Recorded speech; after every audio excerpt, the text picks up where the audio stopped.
Good evening. Welcome to our regular scheduled Board of Commissioners meeting, January 19th, 2016. I'd like to welcome you tonight for our meeting. At this time, invocation is going to be led by Commissioner Dennis. Let's all bow our heads in a moment of silence.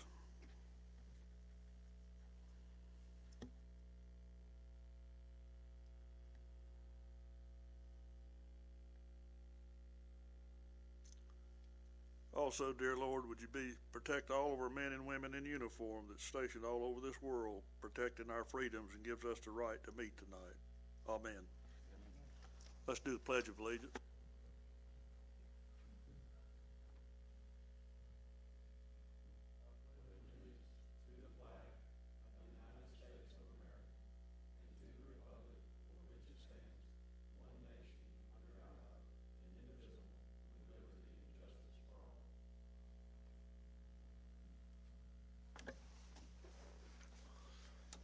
Thank you, Commissioner Dennis. Appreciate that. At this time, you have the agendas in front of you. Approval or any adjustments made to that agenda? I move we accept the agenda as presented. Second. Motion, Commissioner Dennis, second from Commissioner Burleson. Any discussion? All those in favor say aye. Aye. Opposed? That motion carries. First item is additional information related to the proposed Agri Civic Center Livestock Arena, and our presenter is Ms. Candace Moffitt.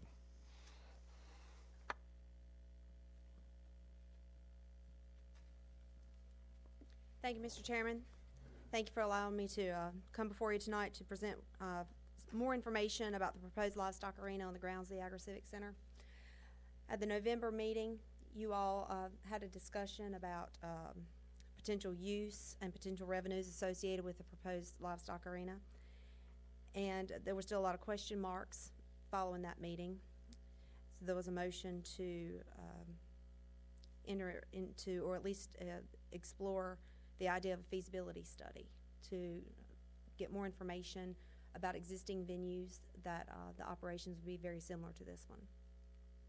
Following that meeting, and Mr. Lucas, feel free to help me out with this, there was more discussion with members of the community, with staff, and it was our understanding that a feasibility study that was discussed at the November meeting would be very expensive, in the $25,000 to $40,000 range, and the time that we would be looking at getting the results of that study would be in the 3 to 6 month range, and that's if we used the resources available to us at North Carolina State University. If we, I'm sorry, I had that backwards. It would be longer if we went with North Carolina State University. If we went with a private firm, it would be sooner, but the cost would be higher. Knowing that we already had a very tight budget for the project, Mr. Lucas asked me to poll existing arenas with a series of questions, and I provided a table with that information. With the results of that inquiry are before you. All of the arenas are different.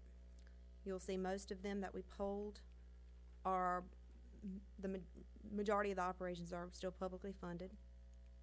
However, there was a mix of private and public money invested in not only the capital campaign, but also in the operations, particularly for the venue up in Virginia. As a matter of record, the 4 venues we polled were the Western North Carolina Livestock Arena, the Old Dominion Agricultural Complex in Chatham, Virginia, the Senator Bob Martin Eastern Agricultural Center in Williamston, North Carolina, and the Southeastern Ag Center in Lumberton. We sent out the inquiry over email, hoping to get responses back in writing. Unfortunately, after a series of phone calls and staff really trying to get the information, we pulled together what we could. You can see only one of them is privately operated, and that's the venue up in Virginia. They are operated by a 501c3 nonprofit. I believe public money helped build the facility. However, the operations are managed privately. They did decline to provide the number of rentals per year, and I believe that's something we were all very interested in, sort of trade secrets, very specific to their operations, and they were somewhat reluctant to provide that. However, the publicly owned venues, publicly operated venues, the Western NC, Eastern NC, and the Lumberton facility, well, maybe not Lumberton, but the other 2 were very forthcoming with information. I learned that most of the arenas had multiple spaces, as we are proposing. In fact, most of them had more than one arena. You'll see, for instance, the Bob Martin Eastern NC, they actually had an indoor arena, slightly larger than the one we're proposing at 150 by 300, an outdoor arena.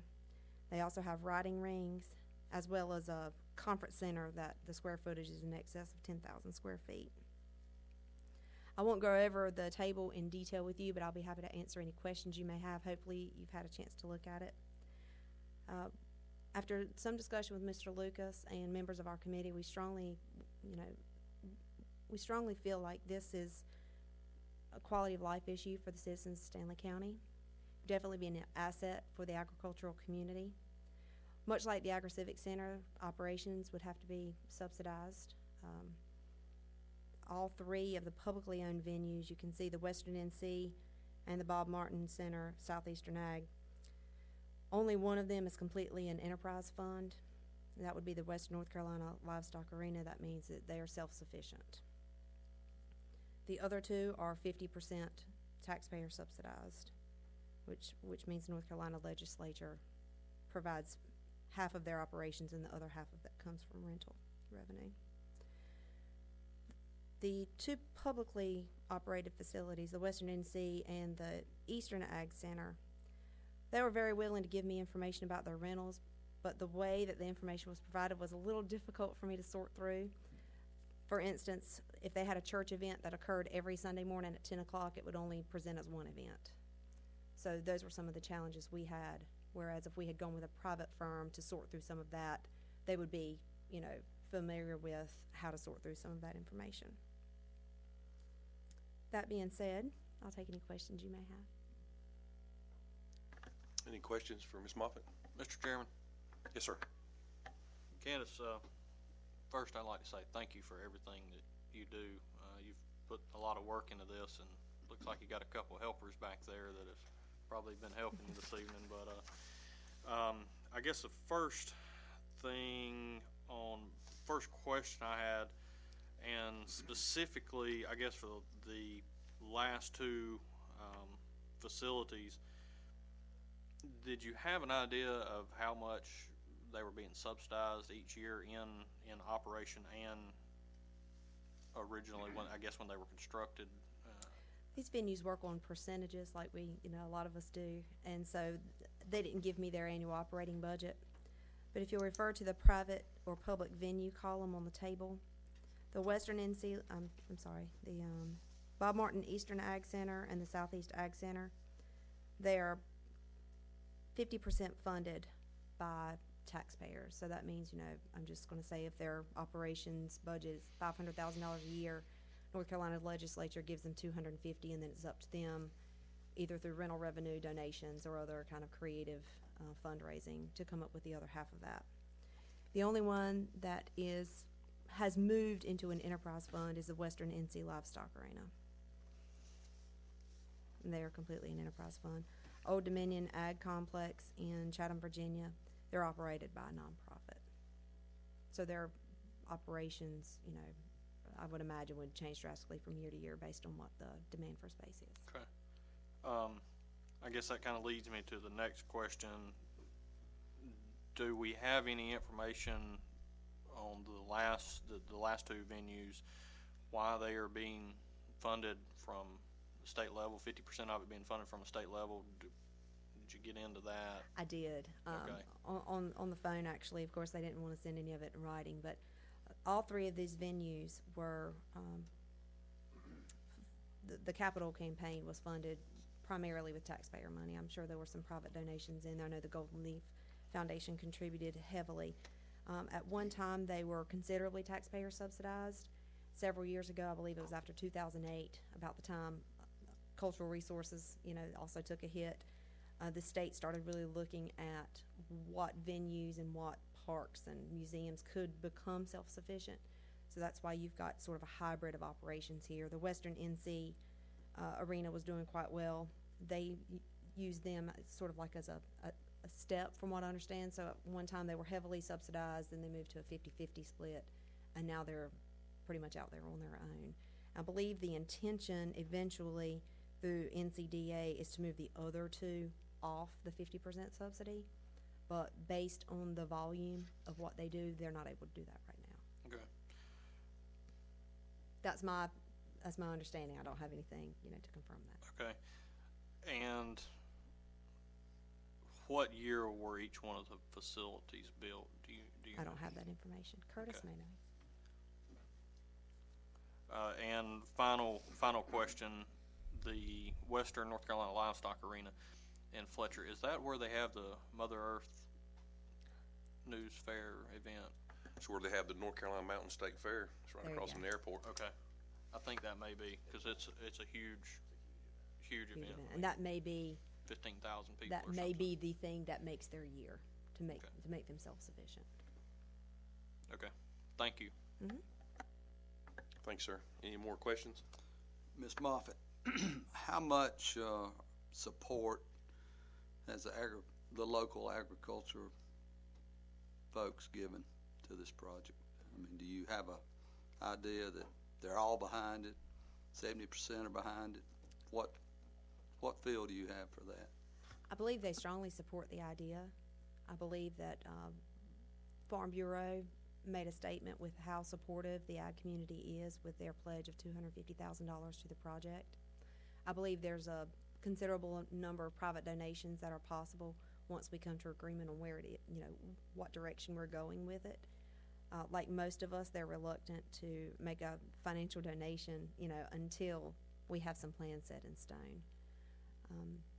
Again, I would like to invite my committee members to join me to talk more about that community, if you'll allow that. But I do believe the ag community supports it strongly. It would be, very short-sighted to say 100% of them support it, because there's always going to be folks that play devil's advocate, or say you've already got 3 venues that are taxpayer subsidized and they're strategically placed around the state, eastern, central, western, for that reason. I would argue that the taxpayers of Stanley County are not benefiting from any of those. I do think that there's a demand for space for those kinds of things. I don't think we should approach it as a money-making endeavor for the county. Like the Agri-Civic Center, I've always said it's a quality of life issue and it's an economic development factor. Mr. Furr, you got something? You sneaking up here? Just like to say thank you for the opportunity to speak, but to elaborate a little bit on how the farmers feel, most of them feel that they're waiting to see, like she said, want to see the plans, want to see ground broken. One particular farmer in particular is waiting to put I think a pretty good amount of money into it, but he's just more or less don't want to put the money out there if it's going to be something that's thrown to the wayside.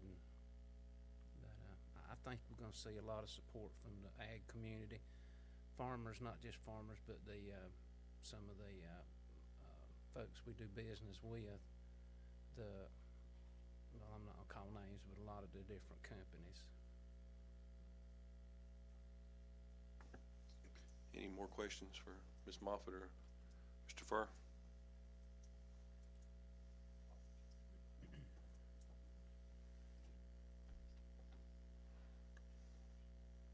I know we have our budget retreat coming up February the 12th. It might be something that we want to discuss a little further than that. I know you guys are wanting a decision and something pretty quick, but being that close to the planning session, it might be something. I'll get y'all's feedback and what y'all think, but it might be something we want to take into that planning retreat and maybe put some numbers down for it.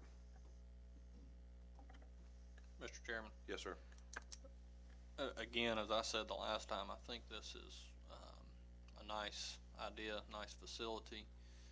With everything that we have going on right now, financially, we're going to have to be very cautious. And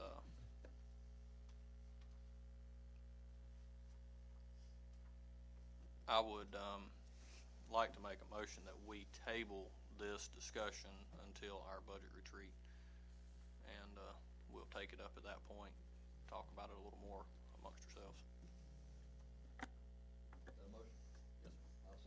All right, I have a motion by Commissioner Burleson and a second by Commissioner McIntyre. Any more discussion? All those in favor say aye. Aye. Opposed? Motion carries. Thank you Thank very you. much. We certainly appreciate it. Item number 2 is the Central Carolina Workforce Development Board appointment, and our presenter is County Manager Andy Lucas. Thank you, Mr. Chairman. You have the information in front of you this evening. Dr. Brenda Kays, obviously with her recent resignation and leaving for Kilgore University in Texas, or Kilgore College. We need to have a replacement to fill the remainder of her term, and it's recommended, or the name put forth was, or one of the names put forth was our superintendent, Terry Griffin, and her application is in the packet, and obviously just trying to keep that aligned with education and workforce development efforts here in the county. Thank you, sir. Well, it's a pleasure of the board. I'd like to make a motion that we approve Terry Griffin. All right, I have a motion by Commissioner Shuto and a second by Commissioner Dennis. Yes. Any more discussion? All those in favor say aye. Opposed? That motion carries. Thank you, sir. Next, item 3 is 2015-16 North Carolina Department of Public Instruction School Facility Needs Survey, and our presenter again is County Manager Andy Lucas. Thank you, Mr. Chairman, members of the board. This item is actually something that has to be done every 5 years. It's a state mandated process.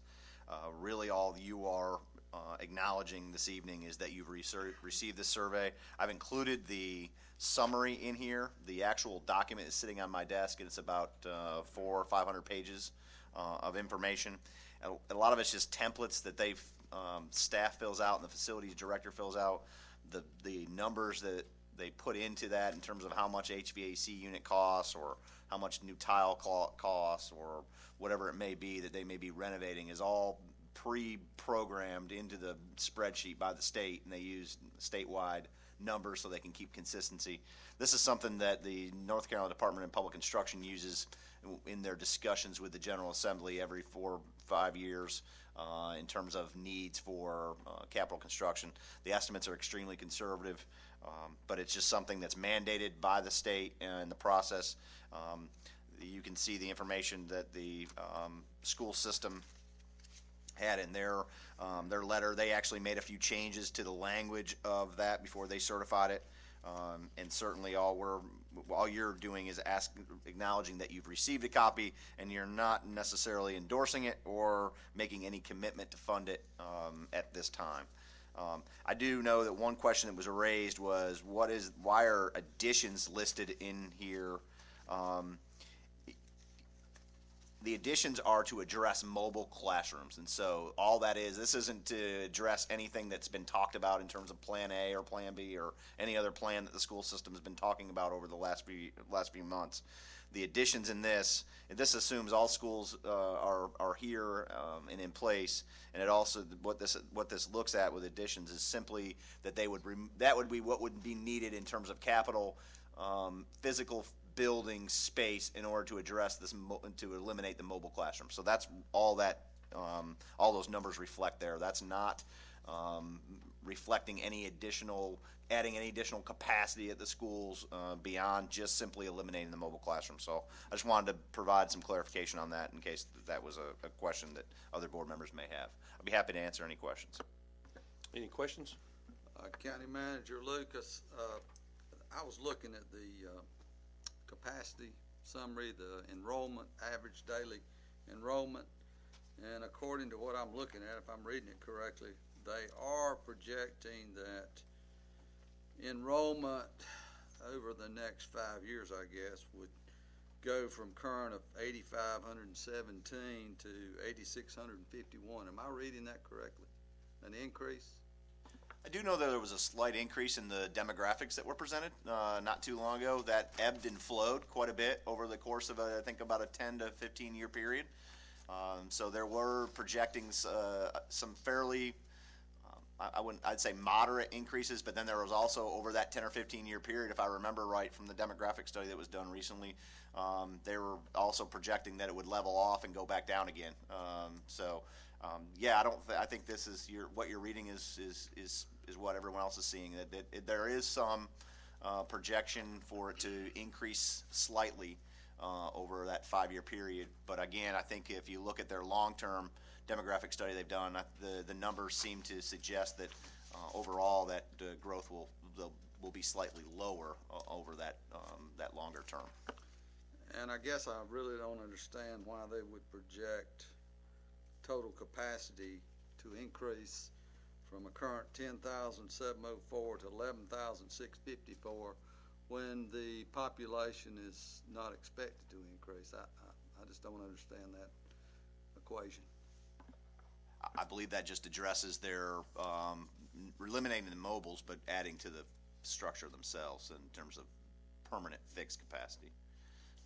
But I'll be more than happy to get an answer from you, from Bill Josie. But I believe that's what they're addressing here. This is just looking at, this is a capital improvement plan to eliminate the mobile, so they're just addressing physical space. Yeah, what was your question, Bill? You were just talking about the capacity at 10,000? Well, the capacity is that's not the students, that's the capacity. The students is at 8,500.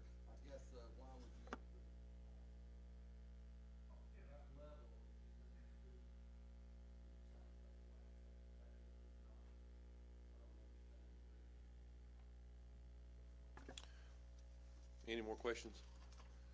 No, just a comment real quick, just looking through this, we got to really look at education in Stanley County and how to properly fund it. What this tells me is we have aging facilities, and we're going to have to come up with money to fix them. And this is whether we keep the schools, all the schools open, or consolidate them. So part of this, just want to urge everybody to try to go out there and support the $0.25 sales tax increase to help with education. I mean, that's not a solve-all, but it does help in the right direction, and does kind of help alleviate the pressures from raising property taxes. Thanks, sir. Andy, do we need a motion to acknowledge we received this? That's correct, because you'll have to certify this, Mr. Chairman, and sign it, and so you'll just need to acknowledge that you received it. Again, if you read that letter, all it simply acknowledges that you have received it. And like I said, if anyone wants to look at the full 300 or 400 page document that's on my desk, you're welcome to. All you're acknowledging is that you've received it, you're not endorsing it, nor are you making any commitment to fund any part of this. Thank you, sir. Second. I have a motion and a second. Any more discussion? All those in favor say aye. Opposed? That motion carries also. Yes, we'll let him take it home and read it.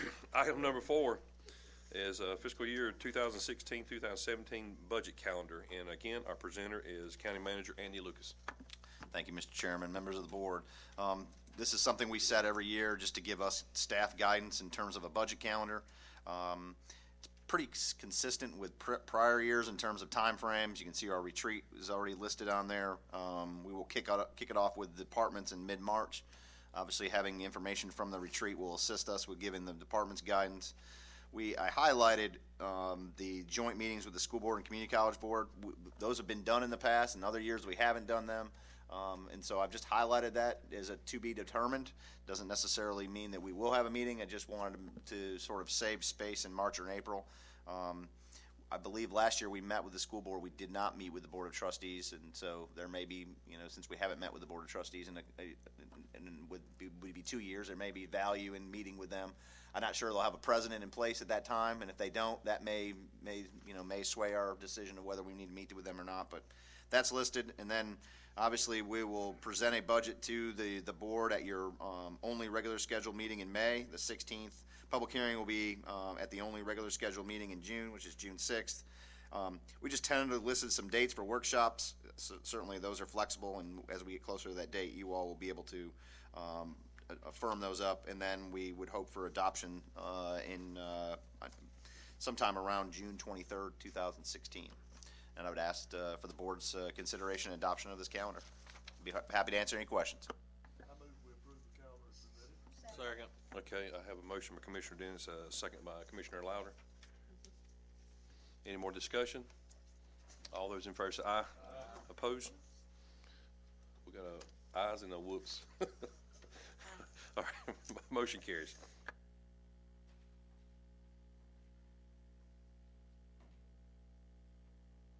Next item is item 5, the consent agenda. Second. I have a motion by Commissioner Dennis and a second by Commissioner Burleson. Any more discussion? All those in favor say aye. Opposed? That motion also carries.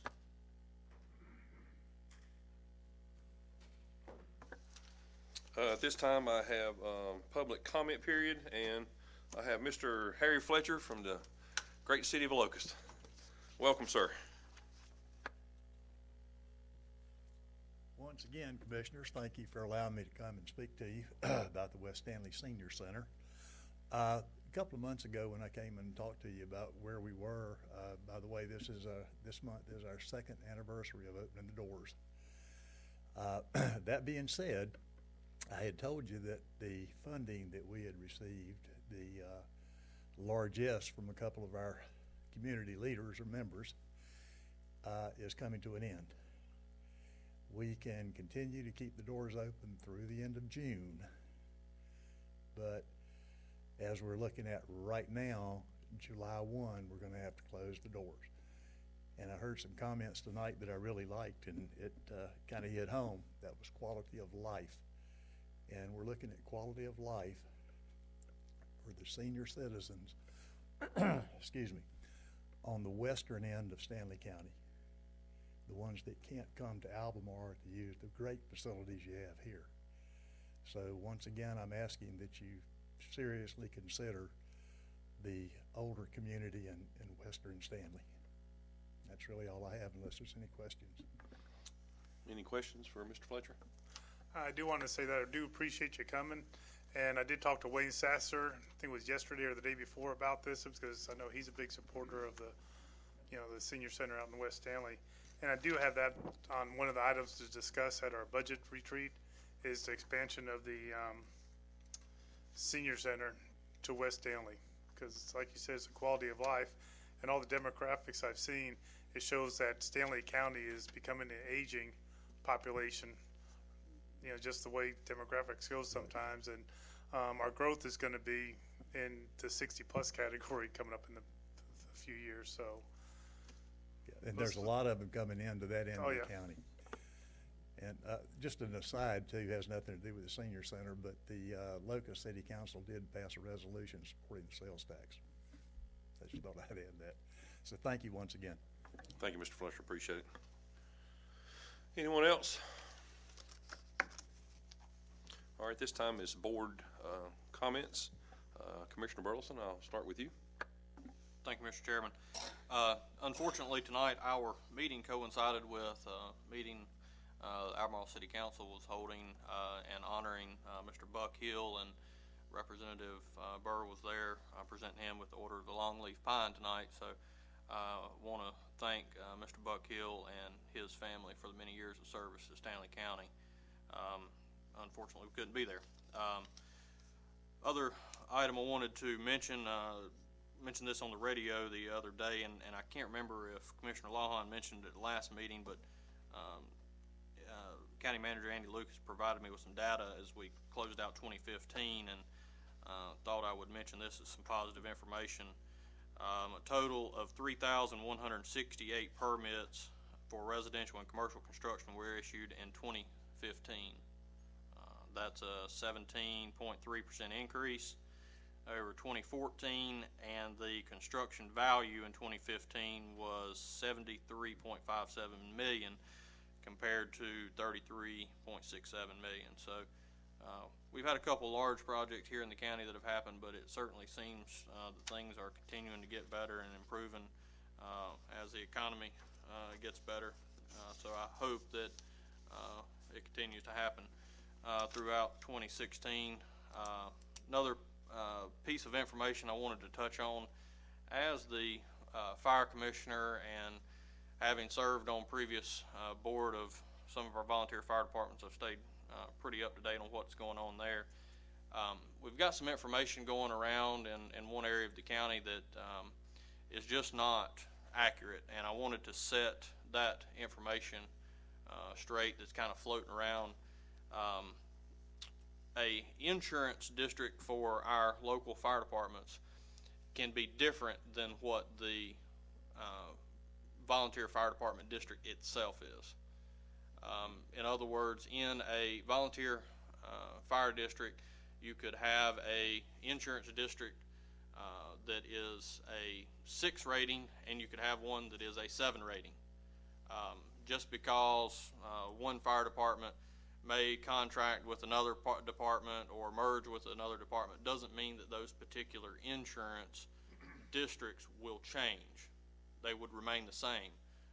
One big way to get your rating down in a insurance fire district rating is if you've got access to water. It's all about how much water you can get to a particular location if you had a structure fire, and several other things, but water is one main thing that you can get it to reduce from a 7 to a 6, which saves homeowners on their insurance. And a lot of times if you're in a municipality or an area that a lot of water lines are at, of course, you've got an abundance amount of water that's available to a particular location. So just want to set that information straight that's kind of floating around out there, because you get a lot of rumors started and people getting bad information, and it's difficult to deal with sometimes. So that's all I wanted to say. Thank you. Thanks, sir. Commissioner McIntyre. No comment. Commissioner Louder. Yes, thank you, Chair. Ms. Dadine Bowers is chairman or chairwoman of the Stanley County Board of Trustees, Stanley Community College Board of Trustees. She and the board want to invite the public to a community forum to discuss the characteristics and the qualities of the next president of Stanley Community College. This will be the 5th president. That meeting will be on Monday, January the 25th, from 4:30 to 5:30 at the Dennis Auditorium. Thank you. Did you say 4:30 to 5:30? Yes. Okay, thank you. Commissioner Lawhon. I do have a few things I want to talk about. County Manager Andy Lucas and EDC Director Paul Stratus and I attended an economic update at the Charlotte Regional Partnership put on back in January, and economists there, and they were 2 economists and 1 regional developer. The monetary policy forecast for 2016 in the U.S. will be slightly better than last year. The China slowdown will affect commodity pricing, investments, and I already think we've seen that just in recent days. Oil prices. Regional forecast by local leaders. The Charlotte region never stopped growing even during the recession.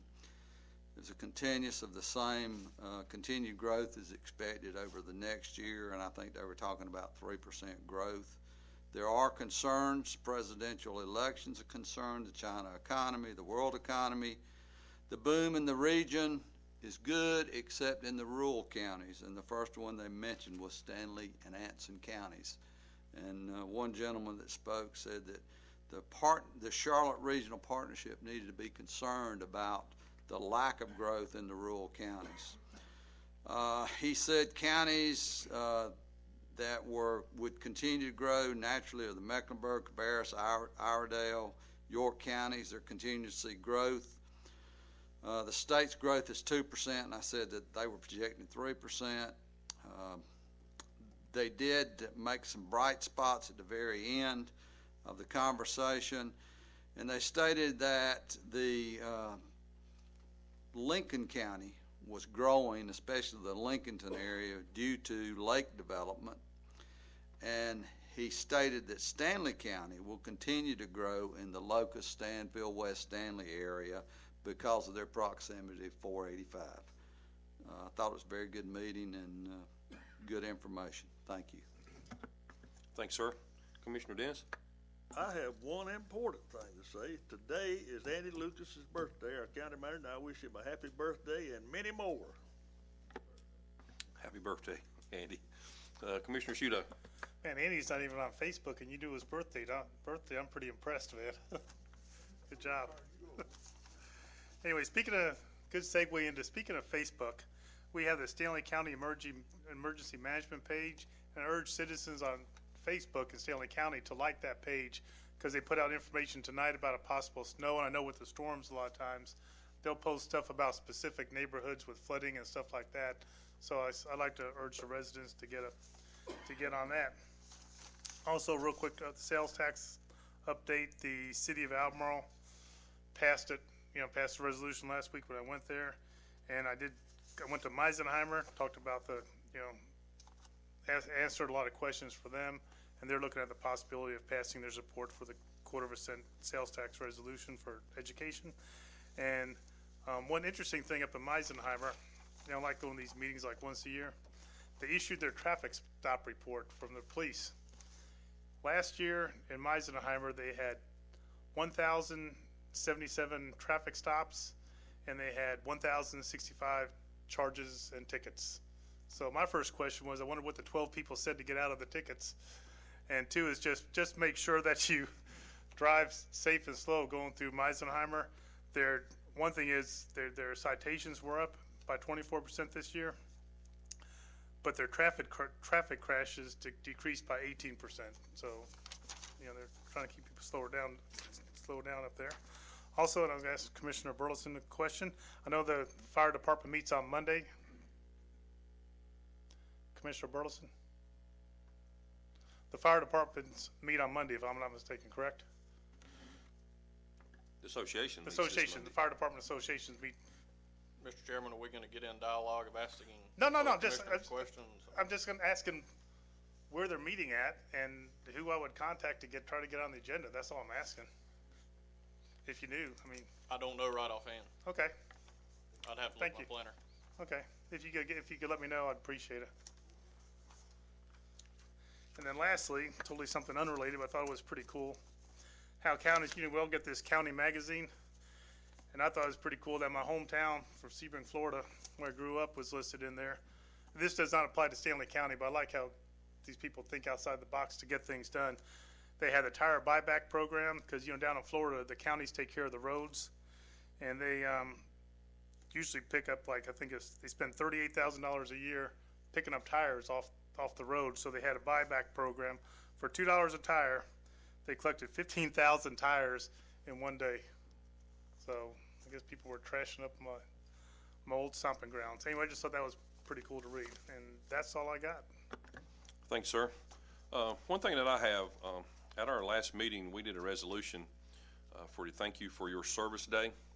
I just wanted to bring that date back to you. That's Friday, February the 5th. It's from 9 a.m. till noon. It's at the Register of Deeds office at the courthouse. And this is something that Suzanne Lauder in the Register of Deeds office has started. You can join them to celebrate and honor your service. Also, there'll be local agencies there on site to offer assistance as far as veterans for the services that are available to them. And there's also businesses. You'll see them like Veterans Day. You might see that a business will offer a 10% discount or something to veterans, and you have to have an ID card. A lot of veterans do not have that ID card. I know that the legislature passed, I think last July, that you could bring your DD-214 to the North Carolina Department of Motor Vehicles, and they will put that on for you, which I did. But the county Register of Deeds office, if you bring your DD-214, they will actually make you a little card with your ID on it, so you could use it, those local things. So just want to get that out, Richie, and you can get that in the paper. I know Suzanne is doing it, probably advertising it pretty heavy, and it's just a way that we can say thank you to our veterans. Our next meeting will be Monday, Monday, February. That's good. Yeah, excuse me. Yeah, I'm sorry. Andy, you have any comment? Okay. I was looking on my phone. Jenny, anything from you? I'm sorry, you're all pointing at me. No, sir, thank you. I was looking at my phone when I came in. It was 28 degrees in Locust, and it was 77 in Honolulu. That's the reason I brought July for some reason. I'm sorry. Our next regular meeting is Monday, February the 1st, 2016 at 7 o'clock. And at this time, I would entertain a motion to adjourn. So move. Second. Thank you.